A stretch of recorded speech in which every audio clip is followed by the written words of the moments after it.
March for Gaza প্রোগ্রামে লাখো মানুষের ভিড়ে সবচেয়ে সম্মানিত ব্যক্তিত্ব ছিলেন বায়তুল মোকাররম জাতীয় মসজিদের খতিব মুফতি আব্দুল মালিক হাফিজাহুল্লাহ। দেশের জাতীয় মসজিদের খতিব তিনি, ইসলামের সর্বোচ্চ প্রতিনিধিত্বকারী আসন।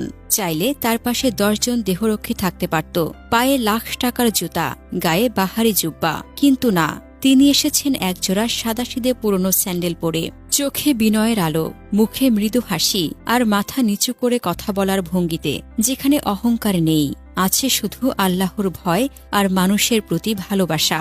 সামাজিক মাধ্যমে সালিকুর রহমানের বর্ণনা থেকে আমরা মুফতি আব্দুল মালিকের দুনিয়াবিমুখ জীবনের একটি অবিস্মরণীয় দৃষ্টান্ত পাই। তিনি লিখেছেন, খতিব আব্দুল মালিক হাফিজাহুল্লাহ প্রোগ্রাম শেষ হবার পর স্টেজে বসে আছেন।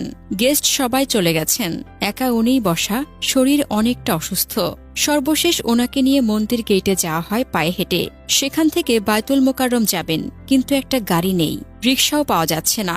অনেক কষ্টের পর একটা ছোট ভ্যান পাওয়া যায়। মুফতি আব্দুল মালিক হাফিজাহুল্লাহ চালকের কাছে গিয়ে বলতেছেন, ভাই কষ্ট হবে, যেতে পারবেন? অবশেষে হুজুর সাধারণ মানুষের মতো ভ্যানে বসে বায়তুল মোকাররম গেটে আসেন।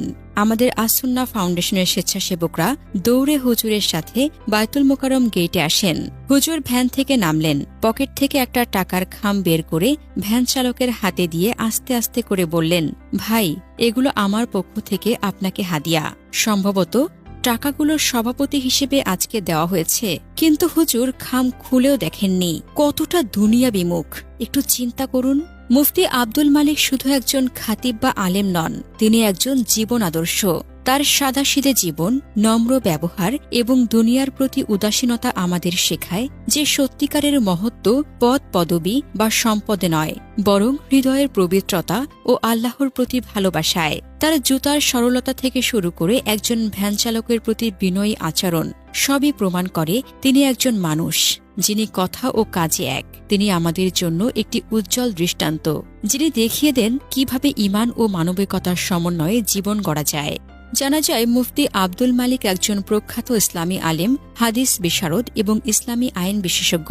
তিনি 1969 সালের 29 আগস্ট কুমিল্লার লাকসাম উপজেলার সারাসপুরে জন্মগ্রহণ করেন।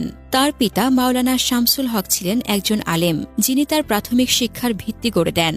তিনি চাঁদপুরের খিরিহারা কওমি মাদ্রাসায় পড়াশোনা শুরু করেন এবং পরে পাকিস্তানের জামিয়া উলুমুল ইসলামিয়া দাওরায়ে হাদিস সম্পন্ন করেন। এছাড়া তিনি উপমহাদেশের প্রখ্যাত মুফতি তাকি উসমানীর তত্ত্বাবধানে ফিকহ ও ফতোয়া অধ্যয়ন করেন এবং সৌদি আরবের শায়েখ আব্দুল ফাত্তাহ আবু গুদ্দাহর অধীনে হাদিস ও ইসলামী আইন নিয়ে গবেষণা করেন। 1996 সালে তিনি তার বড় ভাই মুফতি আবুল